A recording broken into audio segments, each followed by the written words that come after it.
is an archive of beauty and ugly times, part 21, on Wednesday, April 8th, 2020. My voice may sound different tonight because I'm not wearing my headphones with the mic in them right now. I'm just talking into my my phone mic. Once again, I find myself looking at the moon and pointing at it as my primary instance of beauty. The novelty of this project wore off a while back, and the primary reason I continue recording these videos is to leave a kind of vocal archive of my experience and the things I'm thinking about and feeling.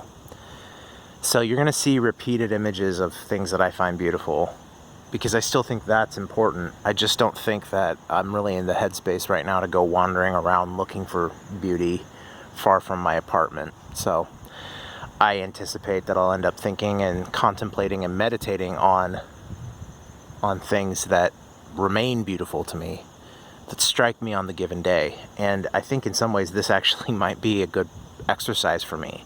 Instead of trying to fill my mind with new beauty, maybe meditate on beauty that presents itself frequently.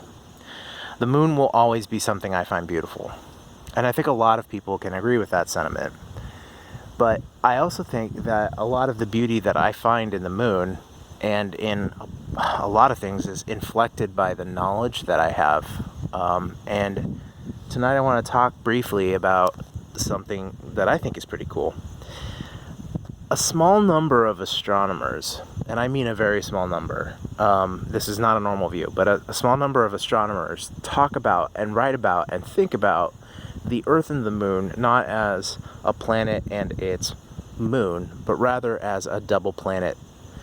That is to say that instead of considering the moon as our satellite, we may be satellites of each other. And this kind of thinking is more...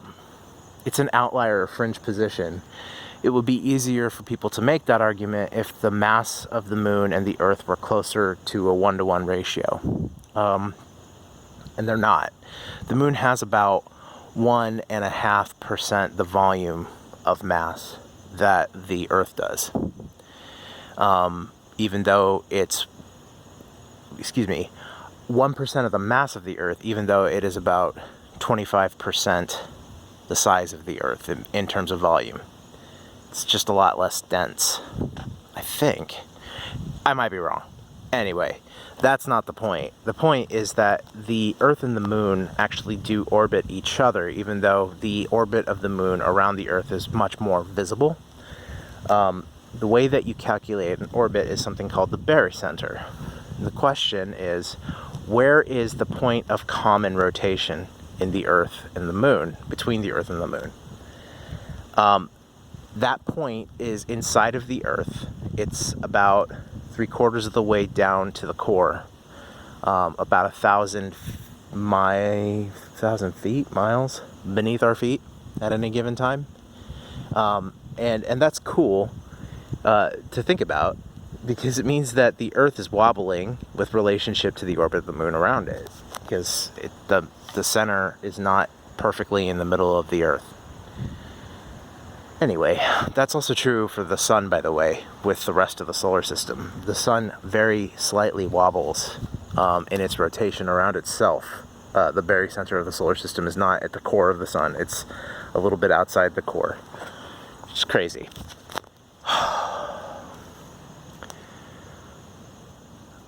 Here's an upshot from that, because I've become more didactic lately in these videos.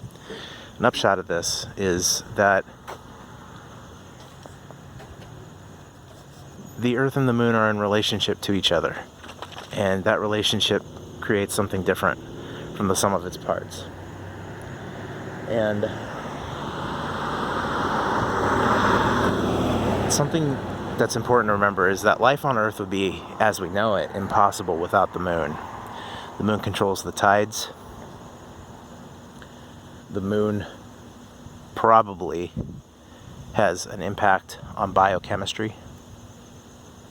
The moon is both in a subtle and constant way, and also in some pretty dramatic ways, a major force and influence on life here. And in a time of increasing isolationism and scary things like seizing medical supplies that were meant for other nations, our country is acting a lot like it doesn't need other countries. And that's just not true. We mutually depend upon each other.